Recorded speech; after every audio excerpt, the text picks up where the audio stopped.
If you enjoy the Totally Unreal Book Club podcast, please help support us and the show by subscribing and leaving us a 5-star rating and review. You might also consider helping out financially at patreon.com/tubcpodcast. That's TUBC podcast.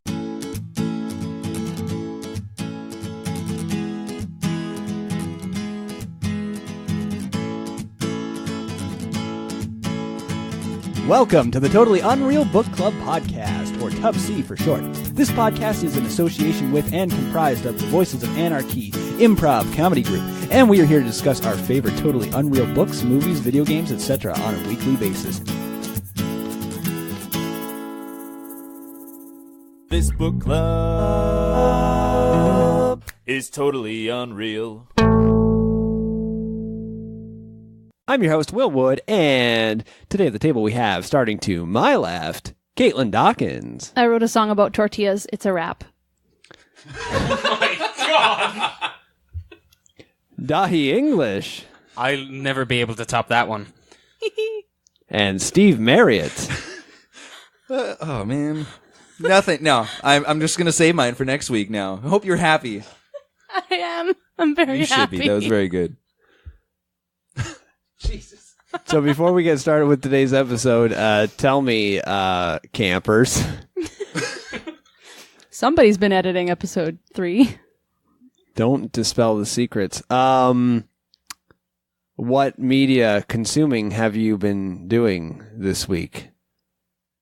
Consumed. I ate a couple DVDs. They were all right. Kind of chewy. Chewy. Well, but crunchy. I mean, DVDs aren't good for much else, right? So That's true. I mean, I would have said cassette tapes would have been chewy in the middle, right? Yeah, that but makes we're gonna- sense because you do look pretty cut today. Thank you. Sharp edges. Oh, I follow. Oh, man. I was taking that as a compliment at first. she's asking you to take your shirt off. It's a little cold in here for that. It is a little chilly, yes. Dahi, do you have a real answer for me? I've been playing some Wolfenstein: The New Order. Hell yeah, you have, you beautiful prick. Yeah, thank you. I'm gonna take that as a compliment. He wants you to take your shirt off. Pretty fun game. Really, really excited to play the sequel soon. Now that I've finished that one. Yeah, I've been playing Ni no Kuni 2 and Far Cry 5. Well, you haven't been playing Far Cry 5 yet. You shut your mouth. I'm about to start Far Cry 5. And Caitlin and I have been watching the old Dragon Ball Z to continue Binging. on our Dragon Ball talk that we like to have here. Or I like to have here anyway. Let's not get into it too much. But yeah, let's get into the book that we're going to review for you all today. Says me, the Robot Man. It's your book this week, right? Yes, I did choose. Yes, we've come full circle, starting to my left, and now we've come back to me. And of course, this week our book was that classic social political thriller about the world's first talking dog and how he is not allowed to get his driver's license. I mean, everybody knows this book. Of course, it's the classic Ruff the Police. In parentheses, Ruff is dog speak for expletive, end parenthesis. That's the title. And it is, of course, by Malcolm X Xavier. Yeah, I was really happy when you chose this book because I actually hadn't read it before. Really? Yeah.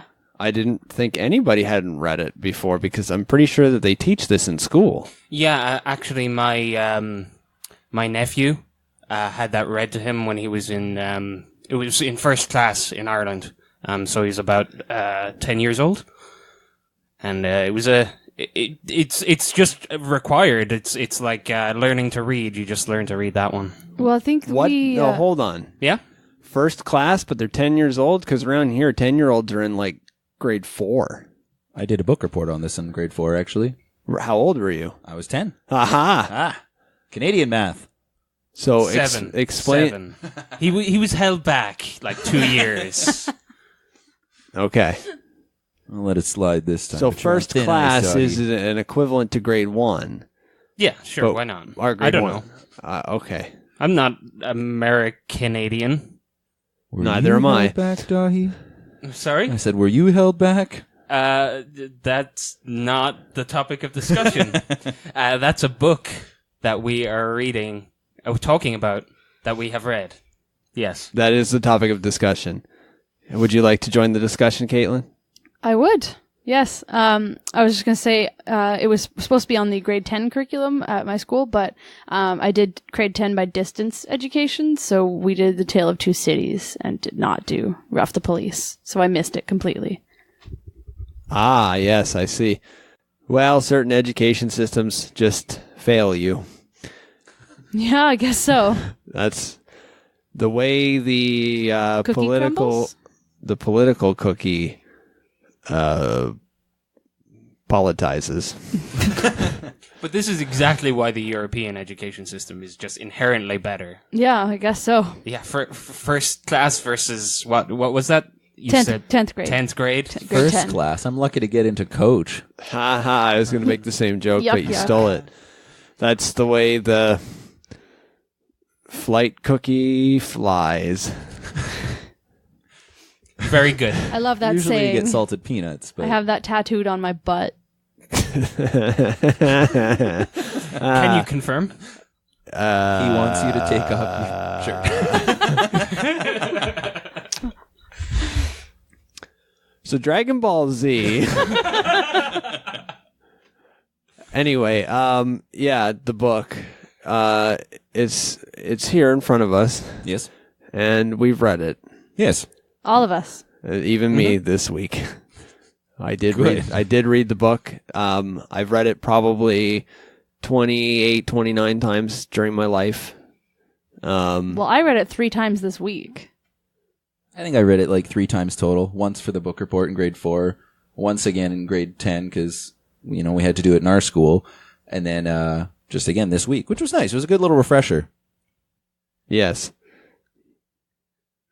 Dahi, was this your first time? That's it a gentle? personal question. Was it gentle? No, this is the second time I've read the book. I was mostly exposed to it from the cartoon.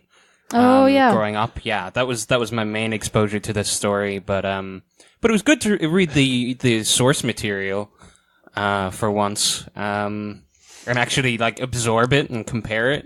Obviously, we won't be talking too much about the cartoon. I'd like to speak Yeah. a little bit on it. Very few people realize that it is, in fact, the spiritual successor to Cartoon All-Stars Save the Day. That crazy, that drug propaganda video where, like, the Ninja Turtles meet the Smurfs, meet the Ghostbusters, and all that. You never seen it? I've never seen that. Oh, yeah. I loved it when I was, this is a real thing. I loved it when I was a kid because... All your heroes are exactly, in it. Yeah, but you I know watch exactly. it's just basically all of them getting together to tell kids not to do drugs. Anyway, this is the spiritual successor to that by the same studio, and they couldn't use actual cartoon characters, so they're just like ridiculous knockoffs of everybody. Right. So it's like the middle-aged transformed glutton pigs. And, Instead of the Teenage Mutant Ninja Turtles, of course. and the Smurfs. Which were green. Yeah. Transmorphers, of course. Yeah. And also that lovable Garfield knockoff. Garfunkel. Yes. Yeah. Instead of Winnie the Pooh, they had Wendell the Poop. Anyway, yeah. All characters that are also featured in the book in one form or another. That now that you've said it, I'm reminded that is true. Yeah. So Those are some of my favorite chapters. yes, that'll be fun to discuss.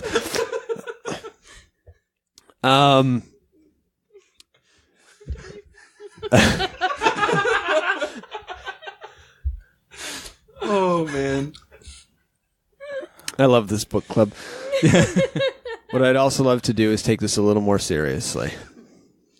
Definitely. course. Yes. Because this is, after all, a very serious book about Wendell the Poop. Well, it's not about Wendell the Poop. He just kind of shows up. He does, yeah.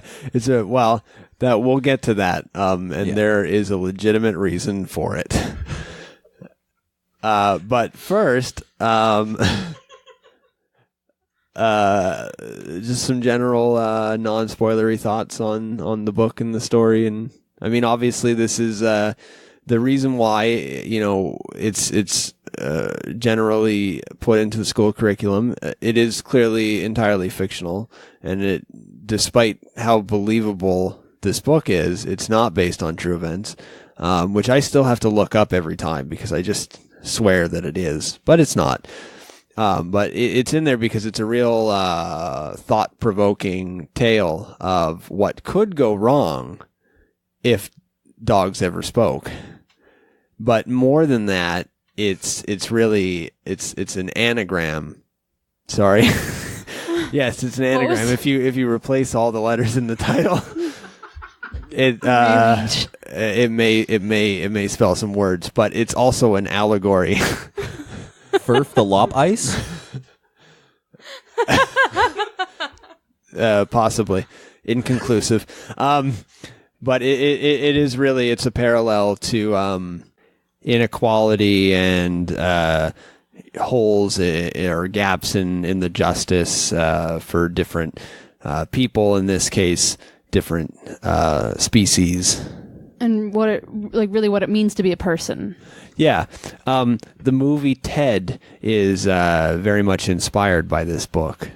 While specifically its sequel, Ted 2, where it's about Ted not being considered a real person, even though he's alive. He's like property. While that, obviously, the dog in Ruff the Police faces the same thing. Of course, the title, Ruff the Police, speaking very much to the altercations that the dog... Excuse me, we may as well just call him by name. Borkington yes, the third. The Borkington the third gets in a lot of trouble with the police, constantly pulled over because it leads to the whole driver's license thing. He's driving with his head out the window all the time. Yes, and they're constantly like planning dog treats on him and stuff, but spoilers. That's not true. Let's not get into that too much. Yeah. But anyway, yeah, so Ruff the Police, and then, the full title, in parentheses, it says, Ruff is dog speak for expletive. Now, dog speak is a little racist, I think, but this was written... Speciesist. This was written in the early 90s, so it was a different time for dogs back then. Not like today's dogs. Little bitches. Butt sniffers. Little toy poodles for a long and time. stuff. This was a real dog. Yes. Yeah, it was a fictional dog. It was a golden labradoodle. But a real type. Golden labradoodle. Well, Borkington the third. Like, I had seen the the cartoon growing up. So I, like, when you're reading it, the anything that Borkington says is in sort of capitals, but sort of small case capitals, so just to denote like dog voice. And as a first time reader, you might have a hard time kind of imagining what that sounds like in your head. But having seen the cartoon first, I was able to, like, it really sort of came across for me. So I don't know. Have you guys seen the cartoon? Did that voice work for you in the way with the font? Yeah, it was fine. But we're not here to review the comic or the cartoon. We're here to review the book. But since we already brought it up, the voice of Borkington III was my first role as a voice actor, and I'm a little sensitive about it because I was only 8. Well, it's really good. I enjoyed it, yeah. Geez, the swearing off of you as an 8-year-old in that cartoon. That was pretty... See, funny thing about that is that I actually didn't provide the swearing because I was legally unallowed to swear from my parents. Legally unallowed. Yes. Disallowed. That's the legal term, yeah. From my parents. So what they did is they had a sound alike come in and record the swears, trying to sound like me. That's why every time I swear, I sound like a middle-aged man. That explains a lot. I think it would be really interesting if we, maybe for a future episode, got you and Malcolm Xavier to just talk about the transition into a cartoon from the book. Sure, that might be interesting, especially since I've never met Malcolm Xavier because he, of course, wasn't there in the recording booth because he had better things to be doing. But I suppose I could talk to him about it. It's going to be hard because he's dead. But we does make it challenging for sure. We may have ways around that. We'll see. There's certain technologies that exist. But that's neither here nor there. What's everywhere is our opinions on this book. And let's get back to them. Absolutely. I found it very inspirational and influential. Can I just say that I thought David D. Magic was dead, and I was wrong about that? But I'm not wrong about this. That's neither here nor there. I know. I know Great Spirit Medium. Oh. Yeah. I know Great Spirit Medium, too. Do you know Great Spirit Large? Oh, we went there. Yeah. So, do you actually know like a spirit medium that could potentially come in and help us out with this? Perhaps. Perhaps. Do you know their name off the top of your head? It's Madame Vasha, right? Yes, that's the one. How you know her too? Yeah. Oh, fantastic. Local, right? Yes. So. Yeah. Yeah, in the basement of the studio here. Very cool. Yeah.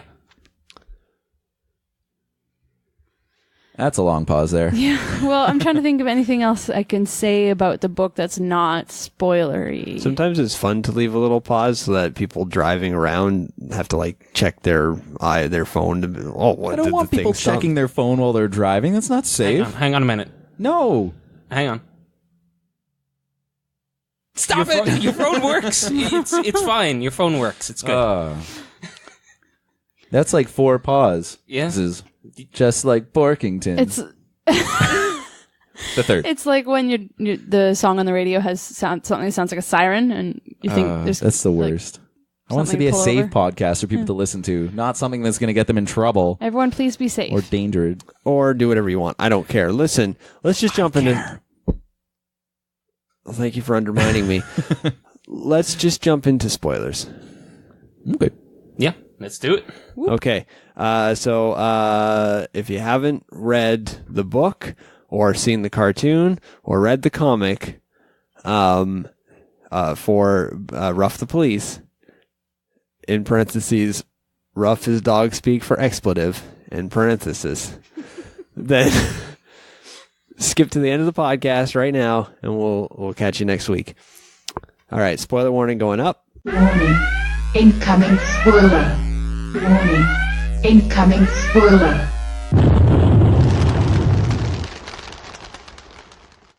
Okay. Now, Should we just start from the beginning? I was just doing another one of those pauses. I know. I saw the look on your face. I'm like, you son of a bitch. No, that was Orkington.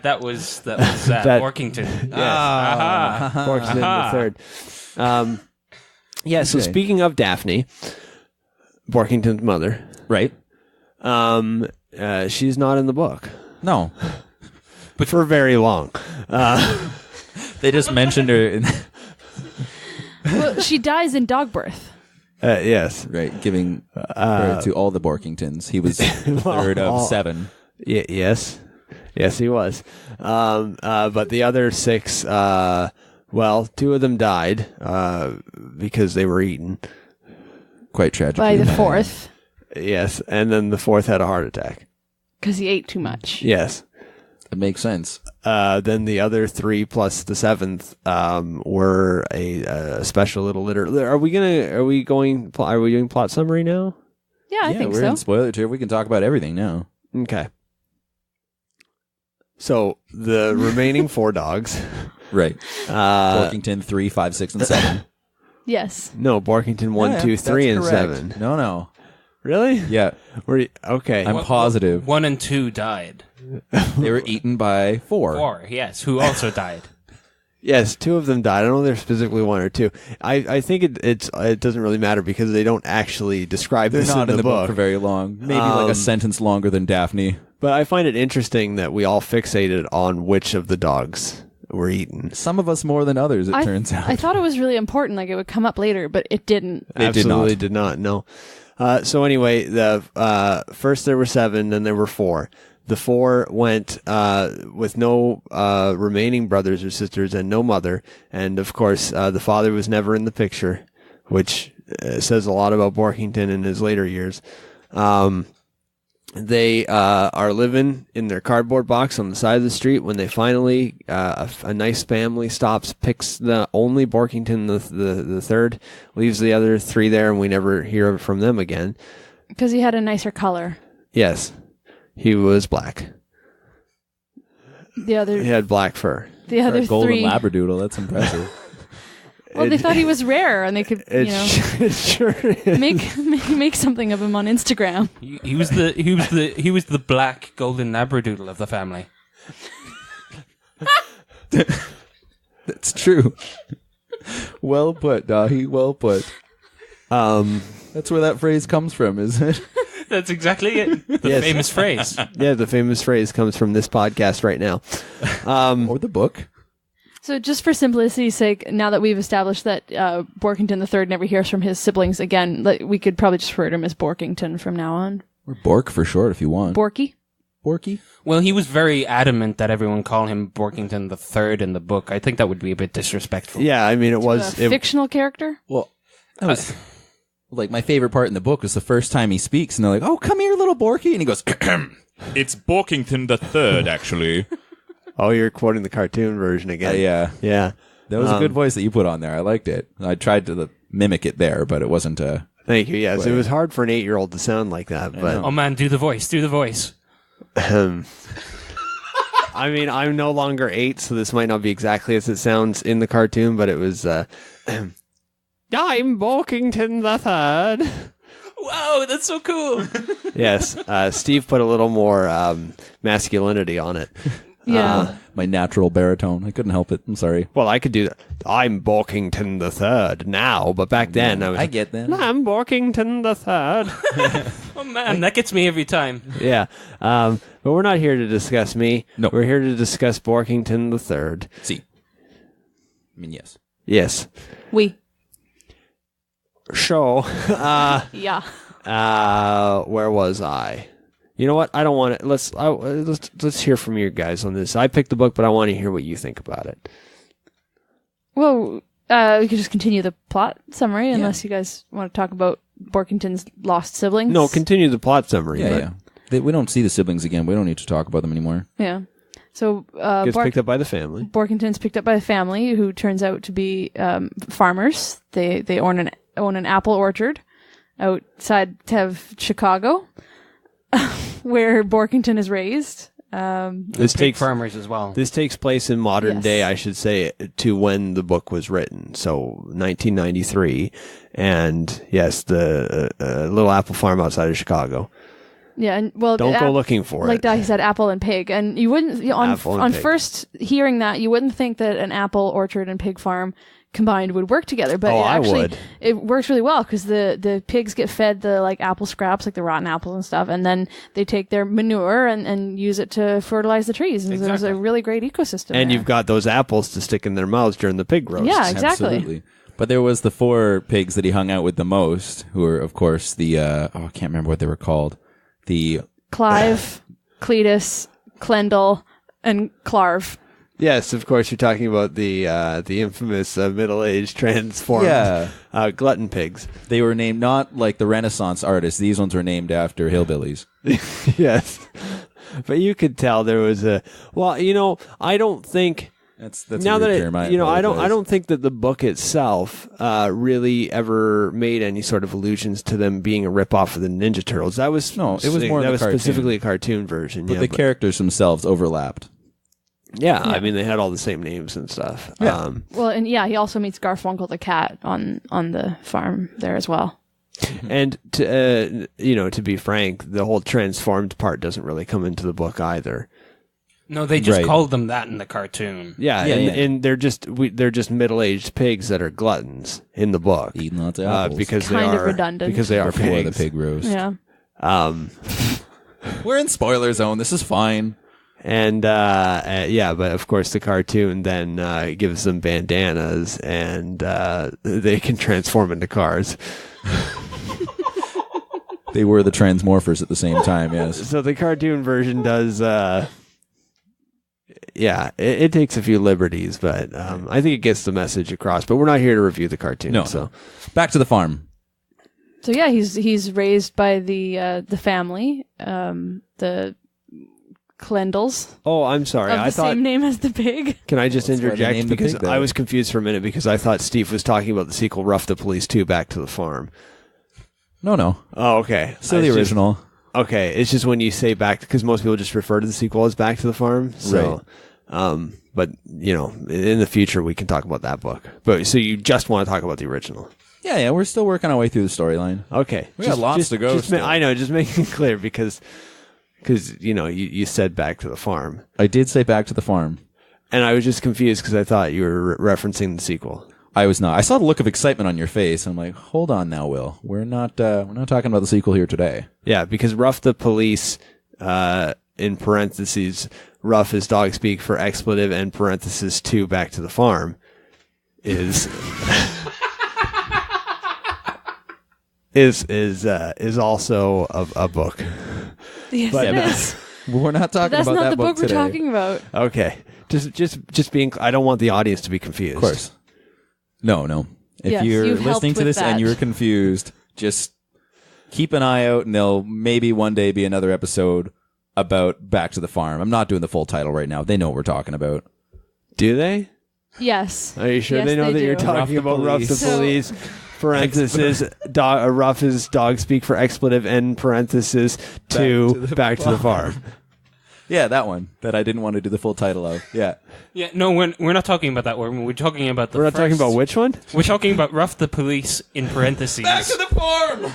No, we're not talking about Back to the Farm. We're not talking about Back to the Farm. So Borkington is raised by the Clendels on the mixed apple and pig farm. And he learns their family sport of parachuting, which is an odd choice for them to take their dog along with them, but I thought it was kind of cute. I mean, apple farmers got to do something to pass the time, right? Yeah, with all their free Apples time. only grow so much of the year. What are you going to Exactly. do the rest of the year? Other than the raise pigs. The pigs take care of themselves, really. Yeah, they're very self-sustainable. Self-sustaining?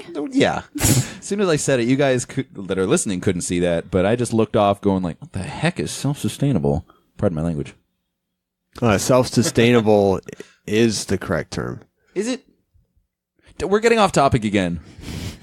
Okay. back to the farm! Wait, so we are talking about the we're sequel? talking about the sequel. Thanks, Doc. Okay, Clendels, parachuting, apples, pigs. No, Did that was in the first I book. know it was the first one. We're talking about the first one. Oh, I get it. He was making a Back to the Future Part 2 reference. Yes. Or was it Back to the Future? Clendels!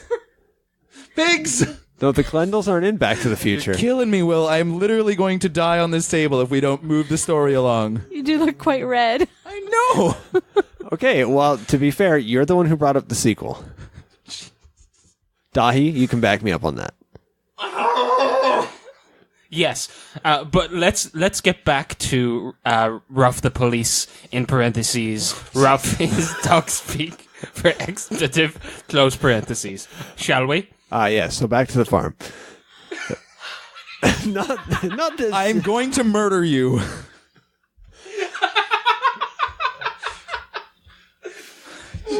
Is it time for an ad break yet? God, I hope so. No. Okay. Yeah, we got a lot. Book to go. I know. We're still on page 6 here. So. All right. Back to the apple farm. That's the third book. No, it's not. Don't be an idiot. There's only 2 books in the series. Yes. So Borkington talks. Well, not yet. Oh my god. Okay, so yes, the parachuting happens. Now we have to talk about the big parachuting accident because that's the catalyst for the whole plot to follow. So of course, they get the mother and the father, Jerome and Jeroen, are up in the helicopter with their 18 children, their 14 pigs, and their 1 dog. it's a very large helicopter. Well, pig and apple farms were booming in that day, and like the profits were just through the roof. Yeah. So they had the world's largest helicopter. Yeah. This is fictional, so it's fine. So they're all up there in a giant helicopter, and they're about to all jump out and then do a really cool, wicked, like tandem. Well, some of the pigs were all in tandem with each other, which is really funny to see. Had it not ended in the tragedy it did, but so they're all they're there, and they got their parachutes, and they're all going to jump out. They're going to do a really cool like air show, because that's what they do to subsidize all the money they're making at the farm. So anyway, they were just greedy. They were Scrooge McDucking it up. Which reminds me, in the cartoon version, they have that the knockoff of Scrooge McDuck. Gerald Stingy. The goose. Yes, the goose. Gerald Stingy the goose. Yes. I actually saw that cartoon before I even knew about Scrooge McDuck. I at thought this point, Scrooge McDuck was a rip-off of... Gerald Stingy. Yes, the goose. I think at this point we've talked enough about it. Let's just we won't do necessarily a separate review for the cartoon, but we could just talk a little bit about the cartoon and the way it relates to the book. We'll save all the talk of the sequel for Back to the Farm in the future. Back to the Future Farm? No. So... That was the crossover. Oh, okay. Back to the helicopter, and we are in it, and they're about to jump, and then they jump. This is, I believe, that most of them landed safely, but then their youngest son Jimmy was nowhere to be seen.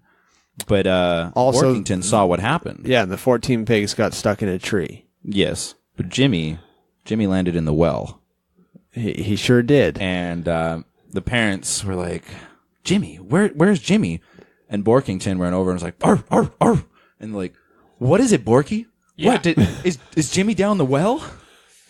And he went, It's Borkington the Third. and that was it. That was the moment. And yes, he did. He continued. It sure was. I'm not quite sure why I built up the parachuting scene to be a catalyst to this whole thing, but Well, it was because the kid wouldn't have fallen down the well if it wasn't for that. that's true. I just in retrospect now, although I've read it many times, I guess, now that I think about it, it was a lot of build up for not very much payoff. But that's the way the helicopter helicops. That's what they say. Sorry, the helicopter cookie helicops. Yes. Not to be confused, that's the way the airplane cookie flies. Moving on. You look like you have something to say there, Caitlin. No, just basking in your majesty. Well, as you were. So that was the moment. Yeah, that it Borkington. all started. Yes. They got so excited that their dog talks that they immediately... Jerome literally poops his pants. Yes, and on the spot. And that poop in the cartoon becomes sentient. Yeah. Wendell. It sure does, and it becomes... Wendell the poop. They put him in a little red shirt that says poop on the front. Oh my god. And he's always sticking his little poop paw in a jar of corn.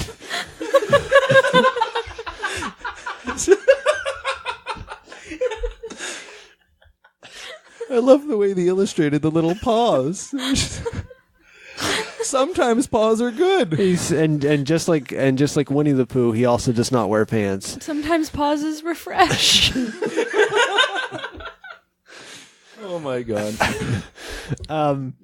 Yeah. Moving on, I suppose. Being that the Clendels were such... Clendels, I believe was their last name, right? Yeah. Yes, yeah. They were such money-grubbing people, they decided to try Jerome and use... and Jeroen Clendel, yeah. Yeah. They just decided to use Borkington to make them more money and put on a little sideshow. So they grabbed him up as soon as they grabbed him, and they were afraid because he could speak that perhaps he could feel or have different opinions. So they grabbed him at gunpoint and they put him into the back of their helicopter and they immediately flew them off to the local news station, completely forgetting Jimmy in the well. And of course, Jimmy comes back later as a well man, but that's jumping ahead a little bit. I thought he was a little ill still. Sorry? Did he get well? I thought he was still ill. Come on, that's not... Well, he started the well company, you said, right? No, he comes back as a well man. A well man. Yes. Wellman. That's like working on wells. I don't know if you missed that part, but... No, yes, he started the company, all's well that ends well. Yes, I know that. I'm just saying that he also lives in the wells. Oh, yeah. Of course. Well, he made them, and they're not just like regular old wells. They're like little condos down there. They're quite beautiful. Yes, because he never got out of the well, and he started a whole society down there. Yeah. But that... Not really main part of the story, but very fascinating nonetheless. It's a good B plot. Anyway,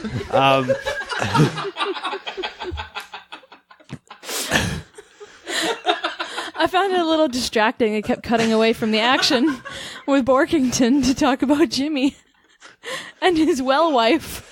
well, you can bring that up. You can bring that up with Malcolm X Xavier if ever we determine his livingness. I was going to say marital status, but I meant mortal status. State of being. Anyway, so they throw him in the back of the helicopter and they fly him on over to ye old radio station that I said originally was a television station, and I'd like to clarify now that it was both a television and radio station. And they get him in there and say, hey, we got a talking dog, and if you pay us, X amount of dollars, you can talk to him on the radio, TV. And of course, the news people are very skeptical. They think this isn't real. And of course, Borkington doesn't speak. No, he refuses to. Well, out of principle. Yes, but because the Clendels forgot to command him to speak, so he didn't. Using the magic word. They said, "Hey, talk to these people," but he didn't. He speaks. He doesn't talk. But that was only when he was on the TV interview. When they got him in for the radio interview, they remembered that they needed to command him to speak, and they did, and then no one believed it because it was just audio. Exactly. Yeah. And of course, being the 90s, everybody was like, oh, we have the technology to make a dog look like they're speaking, thanks to Bob Saget and America's Funniest Home Videos, which they mentioned by name in the book. And I think Bob Saget, if you're listening, I'm curious how he felt about being cameoed in this book. But maybe someday we'll have Bob Saget on the podcast. Depending on his marital status. Or mortal status. Yes. Or just in general, how he's feeling that day. Facebook status. Yeah. I will 100% tweet this episode to Bob Saget. I'll hold you to it. I'd retweet that. Good. Everybody listening should also be following us and also retweet this episode that I post to Bob Saget. Yeah, everyone. If you don't do it, then you have to unsubscribe. Please don't unsubscribe. Don't call our bluff, Dahi. I'm sure by the time this goes live, all 7 of you will be very happy to retweet to Bob Saget. Anyway, let's get back on. Saget. No, you guys haven't seen that. No, is that dog expletive? No, it's a it's a video on YouTube of obviously fake man, not a fake man. He's a real man, but he's obviously faking Tourette's for the comedy. And he says Bob Saget a lot. Okay, well, what we're not faking is this book review, so let's get back to it. Indeed. Yes, not back to the farm, but back to the book. Those eyes. You could see the death glare. Oh. Yeah, I could. I'm sure everybody can feel it. What I feel is emotional because next we get to the part where Borkington breaks free of his captors, the Clendels, and he jumps in their helicopter, realizes he can't fly it. So instead he goes and grabs the radio station van, and he realizes he can drive that. And so he drives that down the street to his freedom. And he has this monologue about how amazing it is to now be free from the Clendels and their iron fist, controlling his life and telling him what to do and when to speak. And he's so happy. And he's like wagging his tail and the whole van's shaking and he's got his head out the van window and it's amazing. And then he gets pulled over. That's when he hears the sirens and he sees the cherries in the rear view and he's very excited. Because he's like, ooh, lights, shiny toys. He doesn't know to pull over because he's a dog. And so he just keeps on driving. And then eventually they get 7, 8, 9 squad cars coming down the street and they cut him off and he has to pull over. It becomes a real cat and mouse game, except with the dog. Yes. A dog and mouse game. A dog and police. Dog and squirrel. Squirrel. Now, I think it's quite interesting that some of the most important characters in the first few pages of the books are, and some of Borkington III's best friends at the start are pigs, and then he gets in trouble with the police, which, as you know, in the 90s, at least, were very much referred to as pigs, especially in the rural farming communities outside of Chicago. Yes. Where this place takes place. Yes. So it's like it's contrasting the two parts of his life before and after he learns to speak. Yeah. So, but yes, exactly. But then we get to the actual altercation with the police themselves, and of course they don't take kindly to a talking dog around these parts, as they say, we don't take kindly to talking dogs around these parts. And of course, they bring him in on multiple charges, as well as the marijuana-filled dog treats that they planted on him, and which they had set up ahead of time for some inexplicable reason. Well, because they heard it's a kid's book. Well, relax. Yeah, but they were listening to the radio, right? Exactly, and they thought it was real, and they thought, we don't take kindly to talking dogs around these parts. They were on their way to the radio station when they saw him drive by, I think. Exactly. And that's because they don't take kindly to talking dogs around these parts. But they mentioned that a couple times, I believe. When the police did pull him in, they got the sniffer dog out, and then it was 5 pages of them sniffing each other's butts in a circle. With one of them talking. Yeah, one of them like just narrating the whole. Borkington was describing the scent of the other dog's butt. But he just kept saying, "Smells like butt." Well, he doesn't have a word to describe. So we're like, it smells like 17 kinds of butt, but with a little extra butt. But kind of smoky. Butt. The hint of cabbage? Aroma of, yes, cabbage. Wrapped in butt. Wrapped in butt. So yes, this is go on for an excruciatingly long amount of time. It was almost half the book, really. Then Borkington gets a lawyer, and the lawyer is able to talk them down. Well, you're jumping ahead a little bit. First of all, they take him in, and the main charges, of course, the marijuana dog treats get thrown out because that's ridiculous. And then Borkington runs after them. And then they play a little game. Yes. Of give me those. Stop taking them. So as they throw them out, of course, Borkington just bursts out the door after them. But instead of like barking like a dog, he's like, "Oh, I will get those treats." he does. And then... but the main charge, of course, that they bring him in on is driving without a driver's license while being a dog. And which they don't take kindly to in these parts. Exactly. So he says, okay, well, I will get my driver's license. But the state in which Chicago is a part of... Illinois. Yeah, I know. I was just, being dramatic. The state of Illinois will not issue him a driver's license because they don't take kindly to driving dogs around these parts. Because he's only 4 years old, and you need to be at least 16 to get a license. Yes, of course. His argument was that he was 28 in dog years, but they don't take kindly to dog years around these parts. And so it becomes this whole, political battle that's all over the news. And should a dog be allowed to drive? Can a dog drive without opposable thumbs? The pundits are like, oh, well, do we need a third gender, female, male, dog? Like, how are we gonna make these driver's licenses work now?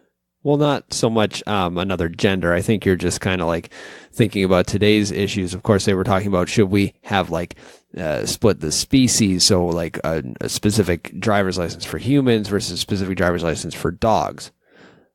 But in the end, it doesn't quite go that way. But for 1993, it was quite progressive. I kind of spoiled the end of the book a little bit, but we'll get there. Not really. You left it vague enough that we can still surprise people with it if they haven't read it. Of course, if they haven't read it, they wouldn't be hearing this right now anyway. Well, some people just like to listen to spoilers, and I don't blame those people. I think it's interesting sometimes to just learn about some stuff you don't have time. I, to for read. one, definitely blame those people, and that we don't take kindly to spoilers around these parts. Anyway, so he's trying to get his driver's license, and they just won't allow it. And so there's this whole battle for the driver's license. His lawyers that he gets, like you mentioned, they decide to push the issue to court due to a case of inequality. And if you have the ability to speak, you clearly have the sentient intelligence to possess what should be considered a free will and a life in this country. And so the rest of the book completely focuses on that ensuing court battle. And of course, Wendell the Poop comes back. But before we get to all that, let's take a small ad break. Yeah. So today's episode of the podcast is brought to you by Wendell the Poop. He's a poop, and his name is Wendell. Also brought to you by postnatal sibling cannibalism. If you want to get ahead in life, destroy the competition. This episode is also brought to you by Marijuana Jog Treats. Calm your damn dog down. This episode is also brought to you by Martha's Parachutes. Why stop at one? This episode is also brought to you by that little bit of poop that gets stuck in the toilet bowl and you can't quite clean it no matter what you do. So you get the brush out, but you don't want to get the brush dirty because that would be gross. So you kind of spray a little bit of the toilet bowl cleaner on there. You let it soak for 15 minutes. Maybe you enjoy a nice chamomile tea. You come back, you grab a couple of little bits of toilet paper. You put on the gloves. You kind of scrub it off there. And eventually you get it. I use that one all the time. Yeah. And of course, finally, it's also brought to you by the great website, www.ruffthepolice, in parenthesis, Ruff is dog speak for expletive, end parenthesis, .com/back-to-the-farm/the sequel. And if you go to and if you go to that address that I just said, but then also add /tubcpodcast and enter in promo code tubcpodcast, they will send you a free dog with a hat. This podcast is also brought to you by sequels. Why stop at just one?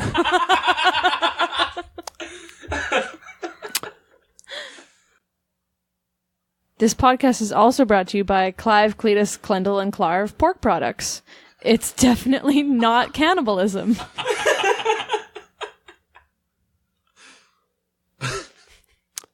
So back to the courtroom. We find ourselves in the courtroom, and you've got the judge, which is a Smurf. In the cartoon version. In the book, he's a man. But in the cartoon version, he's Dada Smurf. Smorf. in the Data Smorf. in the cartoon version, yes. But in the book, he's a man. Judge Rudy. Yes, Judge Rudy.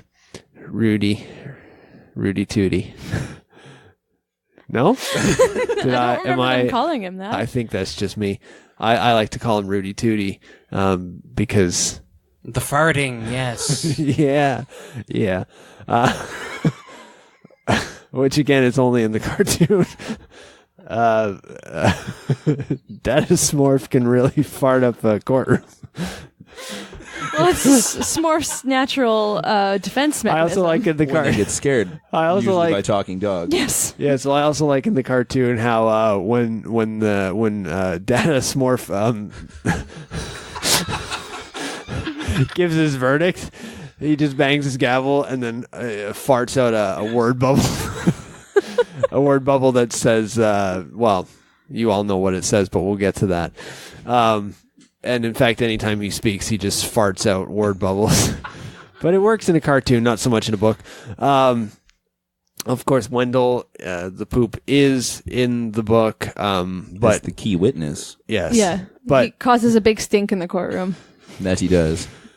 The whole mess of a situation. but that one, of course, is more realistic, being that he was made by Borkington.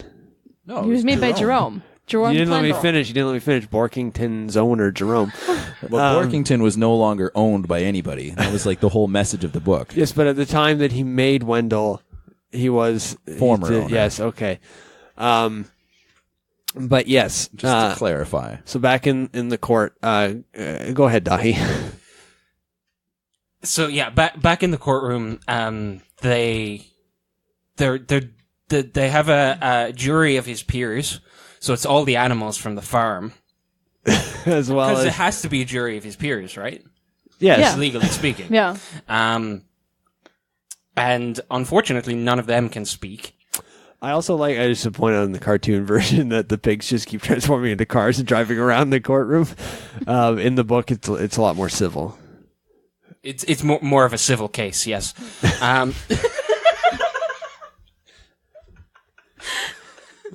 I like when his lawyer tried to get him off on being such a good boy. Yeah, but unfortunately, it wasn't just it wasn't quite stimulating enough. So he Well, and the judge was trying to figure out what that sound was, and it was the plaintiff's tail wagging. Yeah. Because he's a good boy. Yeah. That's where I was going with that. Yeah. Well, where the book was going with that. Yeah. the listeners know where I was going. But of Nowhere. course, the trial ends up getting thrown out of the court because it actually states in law that you can't try an animal. So they actually have more rights in a weird way. Yeah, More but he freedom. he Yeah. still was not able to get his driver's license. This is true. So that, you'd think, oh well, that's it, end of book. He's a dog, he can't get his driver's license, but he has more rights in a strange, not real way. But of course, it doesn't end there, because that's when the riots start, and but they're peaceful civil riots. Some might call them protests. Some might. And so the protests begin, and you've got everybody out there protesting, the whole city. Everybody in the city comes. The entire city of Chicago shows up, and they're all outside that courtroom In support of Borkington III. in support of Borkington III. There were so many signs that all just said "Ruff the police," and in parentheses, "Ruff is expletive." Dog speak for expletive. dog Dogs speak for expletive. And parentheses. And the president actually comes out in support of Borkington, and he was the president of what was the company's name again? All's well that ends well. All's well that ends Because well. that's where the well man comes back Yeah. in and Jimmy. saves the day. Jimmy the They well led man. you to Plendle. believe that it was the president of the United States, but no, just president of a company nearby. Yeah, that doesn't happen until back to the farm. But in this one, he is just the president of All's Well That Ends Well. And he comes out, and of course, He comes out of the well. he has made so much money. In his well condos. Not only that, but also stealing from his family's farm when they're not Well, he was looking. undermining them. Well, he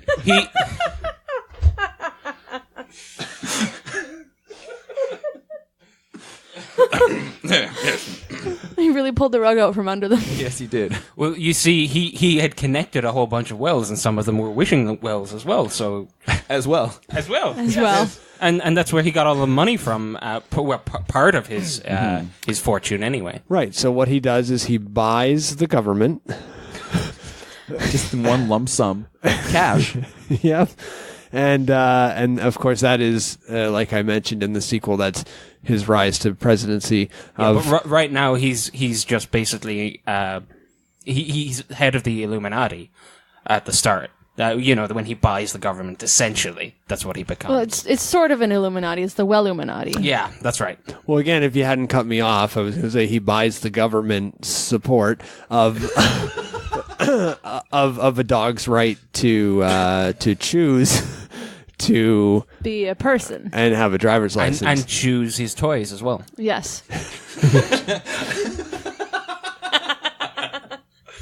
Yes. And so the message at the end of the day is that change can happen. You just have to wait or have enough money. And if you fall down a well, that's not the end. It could just be the beginning. But of course, it was only talking dogs' rights that they got at the end. Yep. Unfortunately, Yes. not animals. No. It was only if you're a talking dog. Yeah. They did have a little pact or a little clause in there that if you're another talking animal, you have the right to another trial. Mm-hmm. But in this, Well, no, they also said that if you're another talking animal, you have the right to remain silent. yes, as we all do, that's a basic right. I choose not to use it myself. No. But that's basically that's the book. Do we want to take a few minutes to just talk about the cartoon differences a little bit more here? Mm-hmm. Yeah. I think what was really cool was when they presented him with his personalized license plate, even though he wasn't allowed to get his driver's license in the end, that they gave him a Bork license plate. Yeah, Borku. Bork you, indeed. Yeah, Borku. And a lot of people think it's Borku. Yeah. You used to shout at them. Well, a lot of people also thought that Bork was dog language for expletive as well, but a different expletive. Dog speak, yeah. Dog speak. But it's not, of course. But I do want to mention on the note of Borku that is in the cartoon version where the knockoff of Goku shows up, Borku, which is a dog's version of a Saiyan, and it comes in and it, Borku is also a black golden lab, but when he gets angry and powers up, he becomes a golden lab. He doesn't Golden actually doodle. talk though. He's just saying. Yes. And he also, but he just gets that growly growl until he transforms, and then he flies away. I mean, they were just trying to get kids to watch. Really, that was the point. Yeah. It worked for me. Yes. And once again, our encyclopedic knowledge of Dragon Ball Z is what allows us to understand that reference. Yes. I have honestly never watched Dragon Ball Z, so I don't get most of the references. That's fine. We'll catch you next time on the Dragon Ball Z podcast. Well, I guess I'm out of the group. A couple more. You just have a few hundred episodes to catch up on, and then you'll be fine. Well, it sounds like it's very binge-worthy from what you guys are saying. Yes. Do we have anything else to say about the book or the cartoon? Not Nope. off the top of my head, no. I think we covered it all. I think the best way that the cartoon, like the final end, was when they had Peter the pig just come out and go, a bit. That's it, everybody. And it just seemed like a little, I don't know. It was a little on the snout. I understand what you were saying, yeah. It's kind of like the thank you all for listening to the Totally Unreal Book Club podcast, our weekly review podcast in association with the Voices of Anarchy, of which everyone here is also a member. You can check us out at www.voicesofanarchy.com or on Twitter at Voices of Anarchy. You can find the podcast on podcast services around the globe, and you can support the podcast on patreon.com/tubcpodcast. That's TUBC podcast. On Twitter and Instagram at TUBC Podcast, and you can literally just find us everywhere else at TUBC Podcast. I want to thank once again the panel this week, and you can follow each of us on our personal Twitters at caitlionroar, H&F Official, Steve Marriott, and willjwood. Thank you all once again, and we will see you next week. Try not to feel too melancholy. I like to feel melon. yeah, I knew it.